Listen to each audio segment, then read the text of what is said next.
চায়ের জন্য ৭ সমুদ্র ১৩ নদী পাড়ি দেবার ইতিহাস যদি আপনার থাকে তবে স্বাগতম, আপনি আমাদের দলের লোক। দুধ চা নাকি রং চা সেরা, কড়া জাল নাকি মৃদু জাল, চিনি ছাড়া নাকি চিনি দিয়ে, এমন নানান প্রশ্নের মাঝে সহজ উত্তর, আমরা চা লাভার। তবে সহজভাবে আমার কাছে মনে হয় সেটা হলো গুড়ের চা।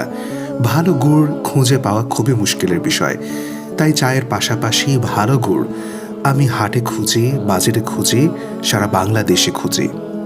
তবে ইদানিং আমি এই গুড়টা ব্যবহার করছি। আমার মেডিকেল কলেজের ডাক্তার সুজিব ভাই বিশুদ্ধ খাবার খাওয়ানোর প্রচেষ্টায় কয়েকজন উদ্যোক্তা মিলে করেছেন নেচার্স ডিল। চিকিৎসক হিসেবে শুধুমাত্র ওষুধ দিয়ে মানুষকে ভালো করা না, বিশুদ্ধ খাবার দিয়ে মানুষকে ভালো রাখার চেষ্টাটাও ভালো লেগেছে। নেচার্স ডিলের জন্য শুভ কামনা রইল। আপনার খাওয়া সেরা চা কোনটা কমেন্টে জানাতে ভুলবেন না।